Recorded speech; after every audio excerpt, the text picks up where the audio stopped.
Hello football fans, শেষ 2022-এর পর কখন যে বাংলাদেশ নিয়ে এত উন্মাদনা ছিল কেউই বলতে পারবে না। কেননা 2022 সালে Bangladesh women football team trophy জেতার মাধ্যমে বাংলাদেশের মুখ উজ্জ্বল করে, কিন্তু 90 দশকের পর বাংলাদেশের ফুটবল যেন ডাউনফলের দিকে চলে যাচ্ছে। বাংলাদেশের ফুটবল একের পর এক পরাজয়ের মাধ্যমে প্রত্যাশিত ফলাফল এনে দিতে পারছে না বাংলাদেশের ফুটবল ভক্তদের। কিন্তু 2024 সালে ইংল্যান্ডের লেস্টার সিটি হয়ে খেলা বাংলাদেশি ফুটবলার হামজা চৌধুরীর আগমনে বাংলাদেশ ফুটবল নতুন স্বপ্ন দেখা শুরু করছে। কেননা 90 দশকের পর একের পর এক পলিটিক্সের খেলায় ফুটবল যেন হয়ে গেছে পলিটিক্সের রাজ্যমঞ্চ।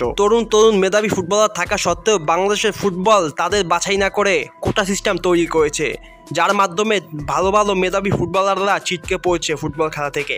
কিন্তু হামজা চৌধুরী আসার মাধ্যমে বাংলাদেশের নতুন ফুটবলের অধ্যায় শুরু করছে বলে আমি মনে করি। কেননা বাংলাদেশের ফুটবলকে নিয়ে যতই আলাপ আলোচনা হবে ঠিক ততই উৎসাহিত হবে বাংলাদেশের তরুণ ফুটবলাররা। এখন প্রশ্নটি হলো, হামজা চৌধুরী বাংলাদেশের ফুটবল টিমের হয়ে কোন পজিশনে খেলবেন?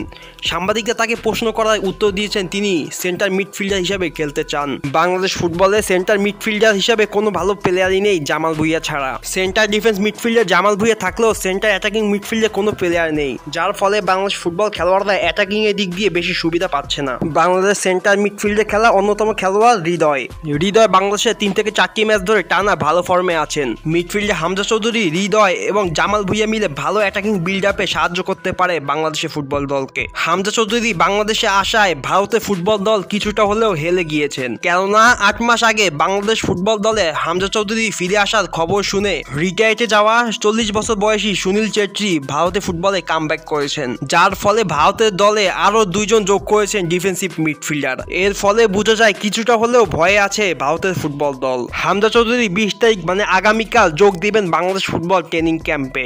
বাংলাদেশ ফুটবল দলকে কোচ হিসেবে প্রতিনিধিত্ব করবেন স্প্যানিশ ফুটবল ম্যানেজার জাবির ফার্নান্দেস।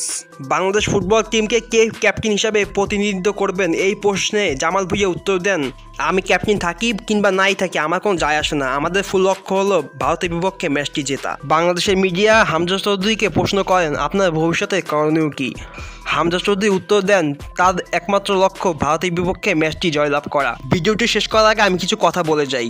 ফুটবল হলো দলগত খেলা, একজনের ভরসায় কখনোই একটা ম্যাচ জিতা যায় না। উদাহরণস্বরূপ লিওনেল মেসি 2010 সাল, 2024 এবং 2018 সালেও বিশ্বকাপ খেলেছেন, কিন্তু 2022 সালেই কেন ট্রফিটা পেলেন? 2010, 2014 এবং 2018 সালের থেকে 2022-এর পার্থক্য হলো একটাই, দলগত খেলার। লিওনেল মেসি একা পারফরমেন্স করে কখনোই একটা দলকে বিশ্বকাপ বা যে কোনো সুনাম ট্রফি এনে দিতে পারবে না। ঠিক তেমন কথা লাগু হয় বাংলাদেশের ফুটবল দলের উপরও। হামজা চৌধুরী একা খেলে কখনোই ভারতের বিপক্ষে ম্যাচটি জয়লাভ করতে পারবে না। তাই বাংলাদেশের ফুটবলারদের উচিত হামজা চৌধুরীর উপরে ভরসা না করে নিজস্ব ইন্ডিভিজুয়াল পারফরমেন্স ভালো করা, যার ফলে ভারতের বিপক্ষে ম্যাচটি জয়লাভ করা বাংলাদেশের পক্ষে সম্ভব। ফুটবল সম্পর্কিত আরো ভিডিও পেতে আমার চ্যানেলটা সাবস্ক্রাইব করে আমাদের পাশে থাকুন। আসসালামু আলাইকুম।